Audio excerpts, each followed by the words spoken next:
Career മേഖലയെപ്പറ്റിയും വ്യക്തി തൊഴിൽ ജീവിതത്തിലെ ആശയങ്ങളെപ്പറ്റിയും ചർച്ച ചെയ്യുന്ന കരിയർ ബിൽഡറിലേക്ക് ഏവർക്കും സ്വാഗതം.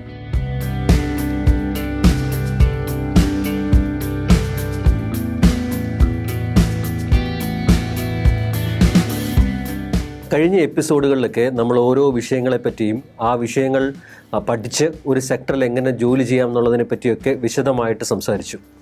ഈ എപ്പിസോഡിൽ അതുപോലെ തന്നെ വളരെ പ്രാധാന്യമുള്ള മറ്റൊരു വിഷയത്തിനെ പറ്റിയാണ് സംസാരിക്കുന്നത്. അതെന്താണെന്നല്ലേ? അതാണ് സോഷ്യൽ വർക്ക്. സാധാരണ ഈ സോഷ്യൽ വർക്ക് എന്ന് കേൾക്കുമ്പോൾ തന്നെ ആൾക്കാർക്ക് ഇതൊരു ചാരിറ്റിയാണ്, നമ്മൾ സേവനം ചെയ്യുന്നതാണ്, ബാക്കിയുള്ളവരോട് സഹാനുഭൂതി കാണിക്കുന്നതാണ് എന്നൊക്കെയാണ് ആൾക്കാർ പറയാറ്. ശരിയാണ്, നമ്മൾ സഹാനുഭൂതിയും സേവനവും ഒക്കെ ചെയ്താൽ മാത്രമേ നമുക്ക് സോഷ്യൽ വർക്ക് ചെയ്യാൻ പറ്റുകയുള്ളൂ. പക്ഷേ നമ്മളൊരു സേവനം എന്ന് പറയുന്നത് ഫലമിച്ഛിക്കാതെ ചെയ്യുന്നതിനാണ് നമ്മൾ സോഷ്യൽ വർക്ക് എന്ന് പൊതുവേ പറയുന്നത്. പക്ഷേ അതുപോലെ തന്നെ നമുക്ക് ഒരു ജോലി കണ്ടെത്തി അതിൽ ഏറ്റവും ഉയർന്ന് ഒരു ഹൈ എൻഡ് പ്രൊഫഷണൽ കരിയർ ആക്കാൻ പറ്റുന്ന ഒരു വിഷയം കൂടിയാണ് സോഷ്യൽ വർക്ക്.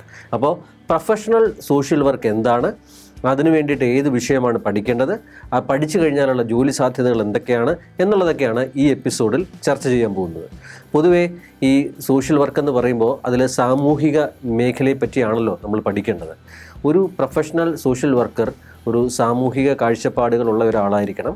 പഠിക്കുമ്പോൾ അതിനെ വെറുതെ ഒരു സോഷ്യൽ ആസ്പെക്റ്റ് മാത്രമല്ല പഠിക്കുന്നത്, അതിനകത്ത് social, emotional, deep psychological, economical, environmental എന്നീ ആസ്പെക്റ്റുകളെ പറ്റിയൊക്കെ ആധികാരികമായി പഠിച്ചിട്ടാണ് ഒരു പ്രൊഫഷണൽ സോഷ്യൽ വർക്കർ ഒരു ജോബ് ഫ്രണ്ടിലേക്ക് ഇറങ്ങുന്നത്. അതുകൊണ്ട് ഒരു സോഷ്യൽ വർക്ക് പഠിക്കുന്ന ഒരാളുടെ പെർസ്പെക്റ്റീവ് എന്ന് പറയുന്നത് ഒരു ഹോളിസ്റ്റിക് പെർസ്പെക്റ്റീവ് ആയിരിക്കും. ഇപ്പോൾ ഒത്തിരി പേര് വെളിയിലൊക്കെ പോയി പഠിക്കണമെന്ന് താല്പര്യമുള്ളവരുണ്ട്, വെളിയിൽ പോയി ജോലി ചെയ്യണമെന്ന് താല്പര്യമുള്ളവരുണ്ട്. അങ്ങനെ പലരും എന്നോട് വന്നിട്ട് ഈ സോഷ്യൽ വർക്ക് എന്നുള്ള സബ്ജക്റ്റിൻ്റെ സ്കോപ്പിനെ പറ്റിയൊക്കെ ചോദിക്കുന്നു. അപ്പോൾ ആൾക്കാർ അറിഞ്ഞു വരുന്നു എന്നുള്ളതാണ്. കുറച്ചു കാലം മുമ്പ് വരെ ഈ സോഷ്യൽ വർക്കിൻ്റെ പ്രാധാന്യത്തെപ്പറ്റി പൊതുസമൂഹത്തിന് വലിയൊരു അറിവില്ലായിരുന്നു. പക്ഷേ ഇപ്പോൾ ആൾക്കാർ ഈ സബ്ജക്റ്റിനെ പറ്റി അറിഞ്ഞു വരികയും കുട്ടികൾക്ക് പഠിക്കാൻ താല്പര്യം കാണിക്കുകയൊക്കെ ചെയ്യുന്നു. അപ്പോൾ സോഷ്യൽ വർക്ക് പഠിക്കുമ്പോൾ എന്തൊക്കെ കാര്യങ്ങളാണ് ശ്രദ്ധിക്കേണ്ടത് എന്നുള്ളതാണ് നമ്മൾ നോക്കാൻ പോകുന്നത്. അപ്പോൾ ഞാൻ നേരത്തെ പറഞ്ഞ പോലെ ഒരു ഹോളിസ്റ്റിക് പെർസ്പെക്റ്റീവ് ഉള്ള ഒരു സോഷ്യൽ വർക്കർ ഒരു പ്രൊഫഷണൽ എൻഡിലേക്ക് വരുമ്പോഴത്തേക്ക് മൾട്ടിപ്പിൾ സ്കിൽസ് ഉള്ള ഒരാളായിരിക്കണം, മൾട്ടി ഡയമെൻഷണൽ വ്യൂ ഉള്ള ഒരാളായിരിക്കണം.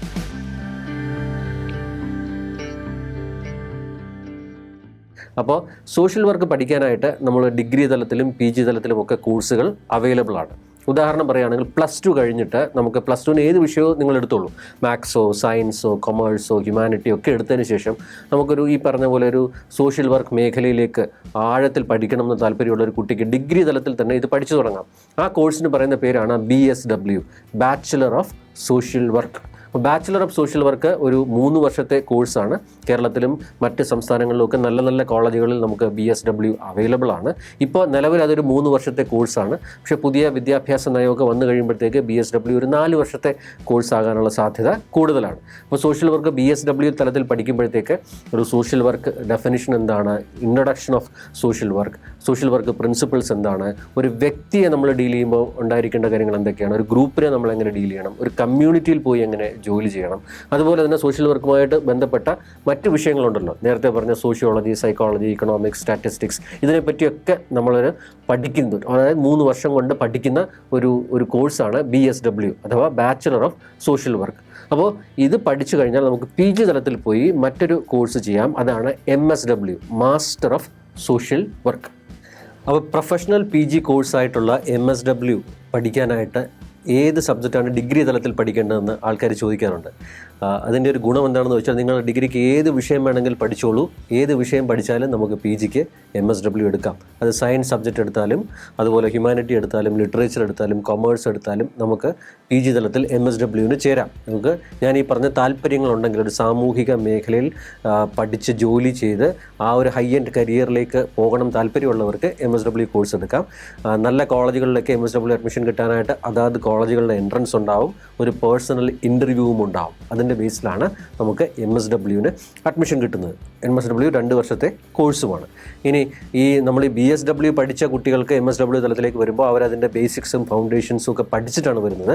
മറ്റു കുട്ടികൾക്കാണെങ്കിൽ അവർ പഠിച്ച സബ്ജക്റ്റുകളിലെ പല കാര്യങ്ങളും നമ്മൾ സോഷ്യൽ വർക്ക് പഠിക്കുമ്പോൾ അതിലേക്ക് വരും. കാരണം സോഷ്യൽ വർക്ക് ഒരു സ്പെസിഫിക് സബ്ജക്റ്റ് അല്ല, എല്ലാ വിഷയങ്ങളും ഉൾക്കൊണ്ടിട്ടുള്ള ഒരു സബ്ജക്റ്റാണ്. ഞാൻ നേരത്തെ പറഞ്ഞ പോലെ തന്നെ സോഷ്യൽ ആസ്പെക്റ്റും സൈക്കോളജിക്കൽ ആസ്പെക്റ്റും ഇമോഷണൽ ആസ്പെക്റ്റും ആസ്പെക്റ്റുകളും എൻവയോൺമെൻറ്റൽ ആസ്പെക്റ്റുകളും ഇക്കണോമിക്സും സ്റ്റാറ്റിസ്റ്റിക്സും എന്ന് വേണ്ട അതിനകത്ത് ക്ലൈമറ്റ് മാനേജ്മെൻറ്റും സസ്റ്റൈനബിലിറ്റി ഡെവലപ്മെൻറ്റും ഒക്കെ നമ്മൾ പഠിക്കേണ്ടി വരുന്നു എന്നുള്ളതാണ്. അപ്പോൾ എല്ലാ വിഷയങ്ങളുമായിട്ട് ഒരു തരത്തിൽ അല്ലെങ്കിൽ വേറൊരു തരത്തിൽ ബന്ധമുള്ള ഒരു കോഴ്സാണ് സോഷ്യൽ വർക്ക്. അതുകൊണ്ട് ഇന്ന വിഷയം ഡിഗ്രിക്ക് പഠിച്ചതുകൊണ്ട് എനിക്ക് സോഷ്യൽ വർക്ക് പറ്റുമോ എന്നുള്ള ആശങ്ക വേണ്ട.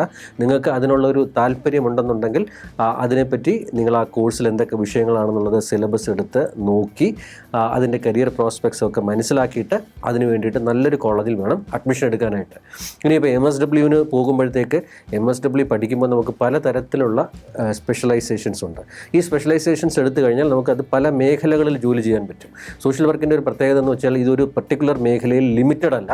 നമുക്ക് എല്ലാ സെക്ടറിലും സോഷ്യൽ വർക്കേഴ്സിൻ്റെ ആവശ്യമുണ്ട്. അത് സ്കൂളായിക്കോട്ടെ, കോളേജ് ആയിക്കോട്ടെ, ഹോസ്പിറ്റലായിക്കോട്ടെ, കോർപ്പറേറ്റുകളായിക്കോട്ടെ, എവിടെ വേണമെന്നുണ്ടെങ്കിലും നമുക്ക് സോഷ്യൽ വർക്കേഴ്സിൻ്റെ ആവശ്യമുണ്ട്.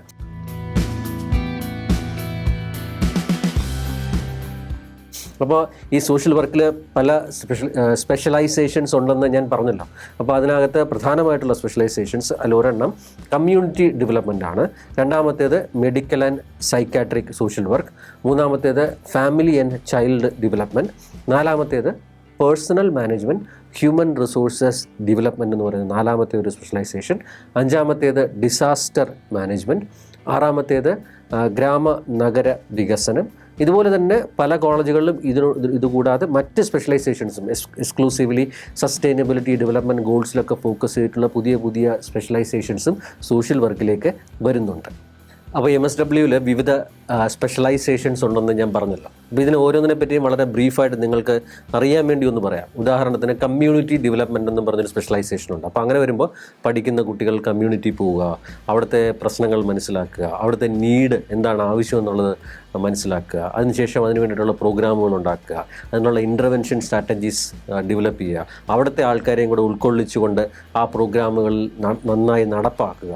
ഇത്തരത്തിലുള്ള ഇഫക്റ്റീവായിട്ടുള്ള കാര്യങ്ങളാണ് ഈ കമ്മ്യൂണിറ്റി ഡെവലപ്മെൻറ്റ് സ്പെഷ്യലൈസ് ചെയ്തിരിക്കുന്നത് ചെയ്യേണ്ടത് നാളെ. അപ്പോൾ അതിനെപ്പറ്റിയാണ് ആ കുട്ടികൾ പഠിക്കുന്നത്. ഇത് ചിലപ്പോൾ ചില NGOസുമായിട്ട് ചേർന്ന് ചെയ്യേണ്ടി വരും, ചില ഗവൺമെൻറ് പദ്ധതികൾ നടപ്പാക്കേണ്ടി വരും ഇതുവഴി. അപ്പോൾ അങ്ങനെ ചെയ്യുമ്പോൾ ഇപ്പോൾ കുടുംബശ്രീ പോലെയുള്ള വലിയ പദ്ധതികളൊക്കെ ഇത്തരത്തിലുള്ള കമ്മ്യൂണിറ്റി ഇൻ്റർവെൻഷൻ പ്രോഗ്രാംസ് ആയിട്ട് വളരെ സക്സസ്ഫുൾ ആയിട്ടുള്ളതാണ്. പല സ്റ്റേറ്റുകളിലും പല രാജ്യങ്ങളിലും ഒക്കെ ഇതുപോലുള്ള കമ്മ്യൂണിറ്റി ഇൻ്റർവെൻഷൻ സ്ട്രാറ്റജീസ് ഉണ്ട്. അപ്പോൾ കമ്മ്യൂണിറ്റി ഡെവലപ്മെൻറ്റ് സ്പെഷ്യലൈസ് ചെയ്യുന്നവർക്ക് ഇന്ത്യയിലും വെളിയിലും ഒക്കെ ഒരുപാട് ജോലി സാധ്യതകൾ ഉള്ളതാണ്. അപ്പോൾ അതൊരു സ്പെഷ്യലൈസേഷൻ. രണ്ടാമത്തേതാണ് മെഡിക്കൽ ആൻഡ് സൈക്കാട്രിക് ഡെവലപ്മെൻറ്റ് എന്ന് പറയുന്നത്. അപ്പോൾ മെഡിക്കൽ ആൻഡ് സൈക്കാട്രിക് സ്പെഷ്യലൈസേഷൻ എടുക്കുന്നവർക്ക് ആ പേര് കേൾക്കുമ്പോൾ തന്നെ അറിയാം, അത് കൂടുതലും ഹോസ്പിറ്റൽ സെറ്റിങ്ങുകളിലോ ക്ലിനിക്കൽ സെറ്റിങ്ങുകളിലോ ഒക്കെ ആയിരിക്കും കൂടുതൽ അതിൻ്റെ ഒരു ആവശ്യം വരിക. അപ്പോൾ അതിനകത്ത് മെഡിക്കൽ ഇഷ്യൂസിലും സൈക്കാട്രിക് ഇഷ്യൂസിലും ഒക്കെ വേണ്ട മെൻ്റൽ ഹെൽത്ത് സപ്പോർട്ട് കൊടുക്കുന്ന പ്രൊഫഷണൽസാണ് MSWയിൽ മെഡിക്കൽ ആൻഡ് സൈക്കാട്രി സ്പെഷ്യലൈസ് ചെയ്തിട്ടുള്ളവർ. അപ്പോൾ അതിന് കൂടുതലും ഒരു കൗൺസിലിംഗ് സ്ട്രാറ്റജീസും എംപത്തറ്റിക് ആയിട്ടുള്ള ഒരു അപ്രോച്ചും ഒക്കെ നമുക്ക് വേണ്ടി വരും. അപ്പോൾ അതിനകത്ത് ഇന്നിപ്പോൾ രാജ്യത്ത് പല ഹോസ്പിറ്റലുകളിലുമുള്ള മെഡിക്കൽ ആൻഡ് സൈക്കാട്രിക് സോഷ്യൽ വർക്കേഴ്സിന് വളരെ വലിയ പ്രാധാന്യമാണ് കിട്ടുന്നത്. അപ്പോൾ അത് പല മാരക അസുഖങ്ങളുള്ളവരായിക്കോട്ടെ, ശാരീരിക അസുഖങ്ങളുള്ളവരായിക്കോട്ടെ, അവർക്കൊക്കെ ആദ്യം ഈ മെഡിക്കൽ ആൻഡ് സൈക്കാട്രിക് സോഷ്യൽ വർക്കേഴ്സിനെ കാണുമ്പോൾ ഇതിനെപ്പറ്റി ഈ ഒരു അസുഖത്തിനെ എങ്ങനെ മാനേജ് ചെയ്യണം എന്നുള്ള ഒരു പ്രൊഫഷണൽ അസിസ്റ്റൻസും സപ്പോർട്ടും ഇത്തരത്തിലുള്ള മെഡിക്കൽ ആൻഡ് സൈക്കാട്രിക് കൗൺസിലേഴ്സിന് കൊടുക്കാൻ പറ്റുന്നു. അപ്പോൾ അങ്ങനെ വേണമെങ്കിൽ നമുക്ക് സ്പെഷ്യലൈസ് ചെയ്യാം. ഇതാണ് രണ്ടാമത്തെ സ്പെഷ്യലൈസേഷൻ. മൂന്നാമത്തേത് human resources development, personal management, labour welfare, industrial relations എന്നുള്ളതാണ് ഈ മൂന്നാമത്തെ സ്പെഷ്യലൈസേഷൻ. അപ്പോൾ ഈ ഹ്യൂമൻ റിസോഴ്സസ് മാനേജ്മെൻറ്റ് എന്നുള്ള സ്പെഷ്യലൈസേഷൻ കേൾക്കുമ്പോൾ തന്നെ അറിയാം, ഇത് കൂടുതലും ഇൻഡസ്ട്രി സെറ്റിങ്ങുകളിലും കമ്പനികളിലും ഫാക്ടറികളിലും ഒക്കെയാണ്. അപ്പോൾ നമ്മുടെ HR എന്നുള്ളൊരു വേക്കൻസിയെ പറ്റി നമ്മളെല്ലാം കേട്ട് കാണും. അപ്പോൾ അതിനകത്ത് MBAയിൽ HR സ്പെഷ്യലൈസ് ചെയ്ത ആൾക്കാരെയാണ് ഈ പോസ്റ്റുകളിലേക്ക് പരിഗണിക്കുന്നത്. പക്ഷേ അതിനോടൊപ്പം തന്നെ MSWയിൽ ഈ HRO അല്ലെങ്കിൽ PM and IR സ്പെഷ്യലൈസ് ചെയ്തിട്ടുള്ള കുട്ടികൾക്ക് വളരെ വലിയ പ്രാധാന്യം ലഭിക്കുന്നു. പല കമ്പനികളിലും ഇന്നിരിക്കുന്ന HR ഹെഡുമാരൊക്കെ MSW personnel management and industrial relations പഠിച്ചവരാണ്, സ്പെഷ്യലൈസ് ചെയ്തവരാണ്. അപ്പോൾ അവർക്ക് എംപ്ലോയീസിൻ്റെ പൾസ് മനസ്സിലാക്കാനും എംപത്തറ്റിക്കായിട്ട് ഡീൽ ചെയ്യാനും അവർക്ക് വേണ്ടിയിട്ടുള്ള കപ്പാസിറ്റി ഡെവലപ്മെൻറ്റ് പ്രോഗ്രാമുകൾ പ്ലാൻ ചെയ്യാനും നടപ്പിലാക്കാനും അതുപോലെ എംപ്ലോയീസിൻ്റെ മാനേജ്മെൻറ്റിൻ്റെ ഇടയിൽ ബ്രിഡ്ജായിട്ട് വന്നു നിന്ന് പല ഇൻ്റഗ്രേഷൻ സ്ട്രാറ്റജീസ് ഉണ്ടാക്കാനും എൻഗേജ്മെൻറ്റ് സ്ട്രാറ്റജീസ് ഉണ്ടാക്കാനും അതുപോലെ ലേബർ ലോസ് നടപ്പാക്കാനും ഒക്കെ സ്പെഷ്യലൈസ് ചെയ്തിട്ടുള്ള വിദഗ്ധരാണ് ഈ MSWയിലെ personnel management and industrial relations specialise ചെയ്തിട്ടുള്ള ആൾക്കാർ. അപ്പോൾ ഇതാണ് മൂന്നാമത്തെ സ്പെഷ്യലൈസേഷൻ. നാലാമത്തേത് ഡിസാസ്റ്റർ മാനേജ്മെൻറ്റ്. MSWയിൽ ഈ അടുത്ത കാലങ്ങളിലായിട്ട് വളരെയധികം ആൾക്കാർ ഓപ്റ്റ് ചെയ്യുന്ന മറ്റൊരു സ്പെഷ്യലൈസേഷനാണ് ഡിസാസ്റ്റർ മാനേജ്മെൻറ്റ്. നമുക്കിപ്പോൾ 2018 വെള്ളപ്പൊക്കവും അത് കഴിഞ്ഞ് കോവിഡും ഒക്കെ വന്ന് നമ്മൾ കണ്ടു നമ്മുടെ സംസ്ഥാനത്ത്, രാജ്യത്തും ഒക്കെ. അപ്പോൾ ആ സമയത്ത് ഈ ഡിസാസ്റ്റർ മാനേജ്മെൻറ്റ് സ്പെഷ്യലൈസ് ചെയ്ത സോഷ്യൽ വർക്കേഴ്സിൻ്റെ സേവനം വളരെയധികം പല പ്രോജക്റ്റുകളിലും ആവശ്യം വേണ്ടി വന്നു.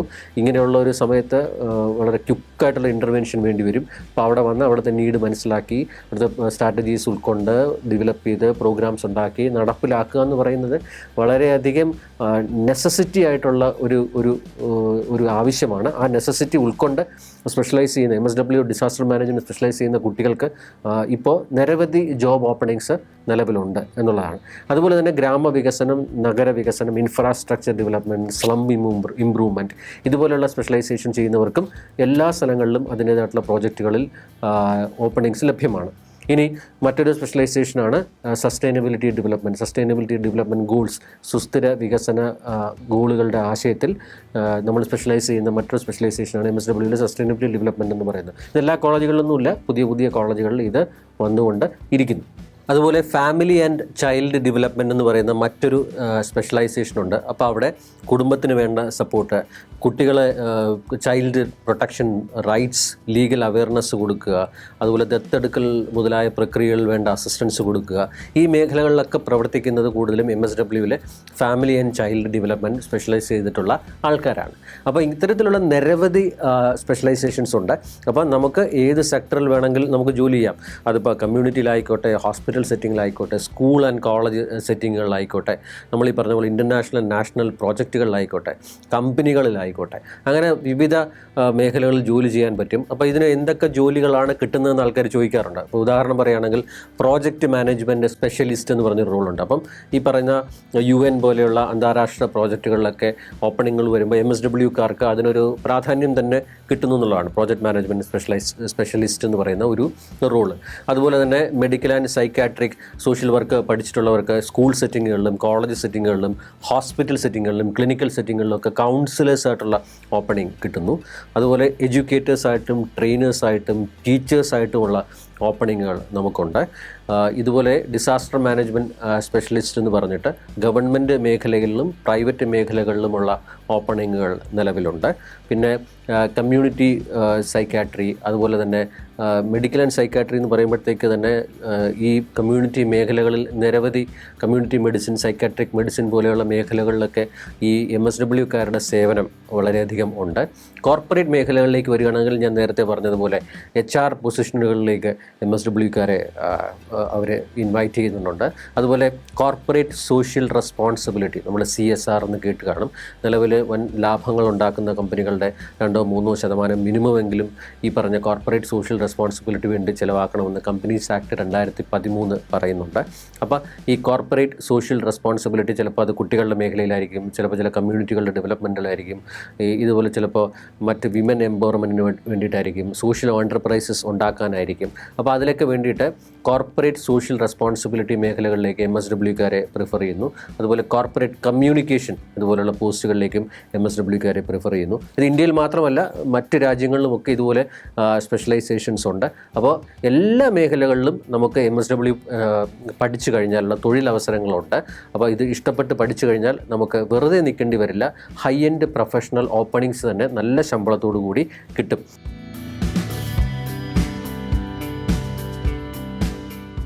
ഇതിനോടൊപ്പം പഠിക്കുമ്പോൾ ഈ PG ഒക്കെ പഠിക്കുമ്പോൾ അതിനോടൊപ്പം ചില സർട്ടിഫിക്കേഷൻസും കൂടെ നമ്മൾ എടുക്കേണ്ടതുണ്ട്. ഉദാഹരണം പറയുകയാണെങ്കിൽ certified social work case manager, അതുപോലെ certified child welfare specialist, certified social welfare specialist, certified social worker in cases related to gerontology, ഇങ്ങനെയൊക്കെ പറഞ്ഞ് പല സ്പെഷ്യലൈസേഷൻസ് ഉണ്ട്. അത് കുട്ടികളുടെ ഇടയിൽ വർക്ക് ചെയ്യുന്നത് മുതൽ ഏറ്റവും പ്രായമായ ആൾക്കാരുടെ ഇടയിൽ വർക്ക് ചെയ്യുന്നതിന് വരെയിട്ടുള്ള സ്പെഷ്യലൈസ്ഡ് സർട്ടിഫിക്കേഷൻസ്, അതും കൂടി എടുത്തു കഴിഞ്ഞാൽ നമുക്ക് ജോലി കിട്ടുന്നതിന് ഒരു വാല്യൂ ആഡ് ആയിരിക്കും. അതിന് വേണ്ടിയിട്ട് നമുക്ക് MOOC പ്ലാറ്റ്ഫോംസ് ഉപയോഗിക്കാം. കോഴ്സെറ, യുഡമി, യുഡാസിറ്റി, ഖാൻ അക്കാഡമി പോലെയുള്ള നമുക്ക് MOOC പ്ലാറ്റ്ഫോമുകൾ ഉപയോഗിച്ച് ഇത്തരത്തിലുള്ള സർട്ടിഫിക്കേഷൻസ് നമുക്ക് എടുക്കാവുന്നതാണ്. അപ്പോൾ പഠിക്കുമ്പോൾ അത് സബ്ജക്റ്റിനെ പറ്റി ആധികാരികമായി അറിവ് നേടാൻ വേണ്ടിയിട്ട് പഠിക്കുക.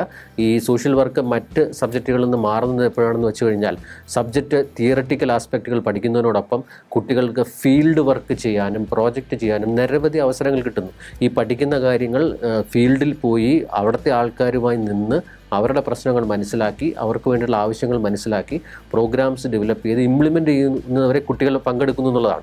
അപ്പോൾ ആ ഫീൽഡ് വർക്കും പ്രോജക്റ്റ് വർക്കും കിട്ടുന്ന പ്രാക്ടിക്കൽ എക്സ്പോഷർ, ആ കിട്ടുന്ന അപ്ലൈഡ് കോമ്പീറ്റൻസ് അത് നാളെ ജോലി കിട്ടാനും ആ ജോലിയിൽ നന്നായി തിളങ്ങാനും ഇവരെ ഒരുപാട് സഹായിക്കുന്നു എന്നുള്ളതാണ്. അപ്പോൾ MSWന് ഏത് സ്പെഷ്യലൈസേഷൻ എടുത്താലും അതിനകത്ത് ഫീൽഡ് വർക്കും പ്രോജക്റ്റ് എക്സ്പോഷറും കിട്ടുന്നു എന്നുള്ളതാണ് മറ്റൊരു പ്രത്യേകത.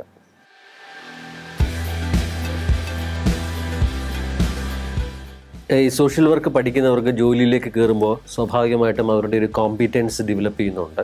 അപ്പോൾ ഈ കോമ്പീറ്റൻസ് ഡെവലപ്പ് ചെയ്യാൻ ഉദ്ദേശിക്കുന്നത് പഠിക്കുന്ന വിഷയത്തിനുള്ള അറിവ് മാക്സിമം കൂട്ടുക, അതിനോടൊപ്പം സ്കില്ലുകളും വളർത്തുക എന്നുള്ളതാണ്. അപ്പോൾ ഈ ഒരു സോഷ്യൽ വർക്ക് മേഖലയിൽ ജോലി ചെയ്യാനുള്ള സ്കില്ലുകൾ ഏതൊക്കെ സ്കില്ലുകൾ വേണം ചോദിക്കാറുണ്ട്. അതിൽ പ്രധാനപ്പെട്ട ചില സ്കില്ലുകൾ പറയാം. അതിൽ ഒന്നാമത്തേത് ഡെഫിനറ്റ്ലി നമുക്ക് പരിചയമില്ലാത്ത പല ആൾക്കാരുമായിട്ടും നമുക്ക് ഇടപെടേണ്ടി വരും. അത് വ്യക്തി രീതിയിൽ ഇൻഡിവിജ്വൽസിനെ നമുക്ക് ഡീൽ ചെയ്യേണ്ടി വരും, ഗ്രൂപ്പുകളെ നമുക്ക് ഡീൽ ചെയ്യേണ്ടി വരും, കമ്മ്യൂണിറ്റിയെ ഡീൽ ചെയ്യേണ്ടി വരും. അപ്പോൾ ഏറ്റവും കൂടുതൽ വേണ്ട ഒരു സ്കില്ല് ആശയവിനിമയം തന്നെയാണ്.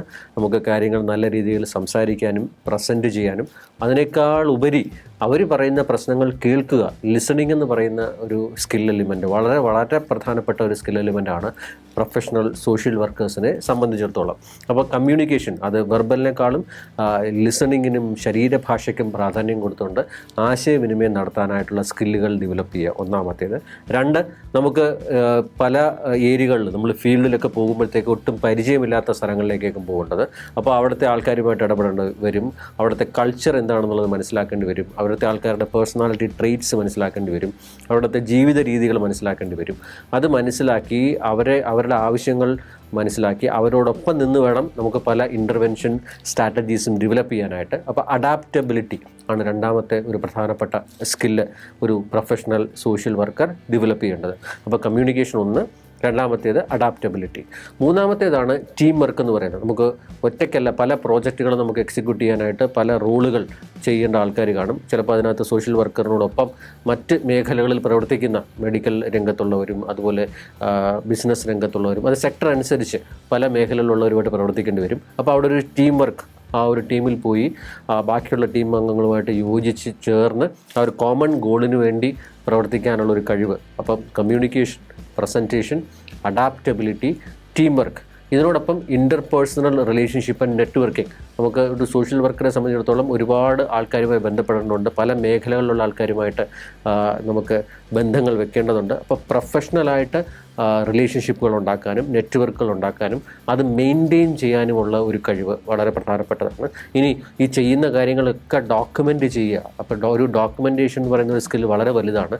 അപ്പോൾ ആ ഡോക്യുമെൻറ്റേഷൻ റിപ്പോർട്ടുകൾ ഉണ്ടാക്കാനും ആ റിപ്പോർട്ടുകൾ മെയിൻറ്റെയിൻ ചെയ്യാനും റിപ്പോർട്ടുകൾ ഡേറ്റ വെച്ചിട്ട് പ്രസൻറ്റ് ചെയ്യേണ്ടത് പ്രസൻറ്റ് ചെയ്യാനും ഒക്കെയുള്ള കഴിവുകളും ഡെവലപ്പ് ചെയ്യേണ്ടതാണ്.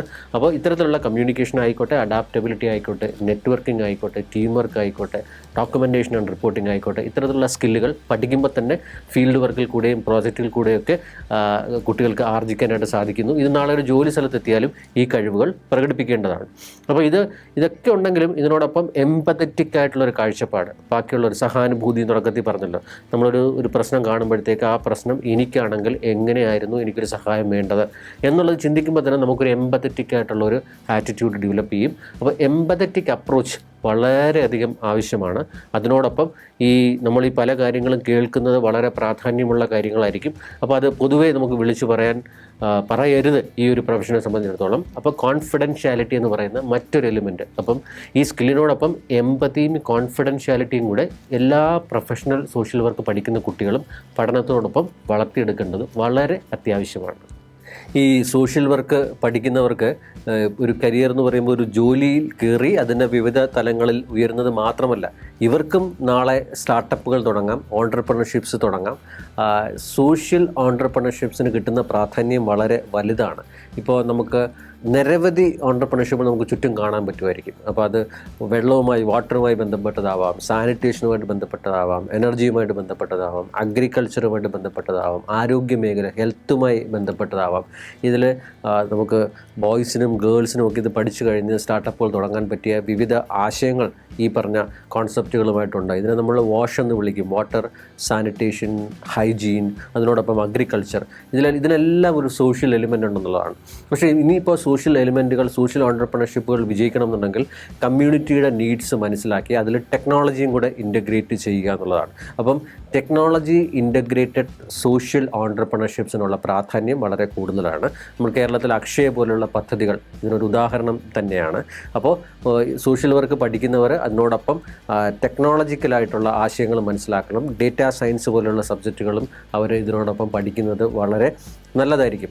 ഇപ്പോൾ ഈ കോവിഡ് സമയത്ത് തന്നെ പല സോഷ്യൽ വർക്കേഴ്സും ഓൺലൈൻ കൗൺസിലിംഗ് കൊടുക്കുന്നത് കണ്ടിട്ടുണ്ട്. അതുപോലെ തന്നെ ഈ ടെലിഫോണിക് തെറാപ്പികൾ തന്നെ അവർ കൊടുക്കുന്നു.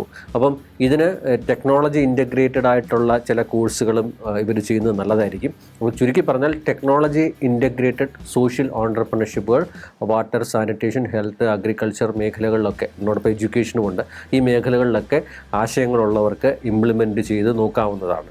അപ്പം ഓൺട്രപ്രണർഷിപ്പിനും ജോലിയോടൊപ്പം സോഷ്യൽ വർക്ക് പ്രൊഫഷണൽ പ്രാധാന്യം ഉണ്ട്.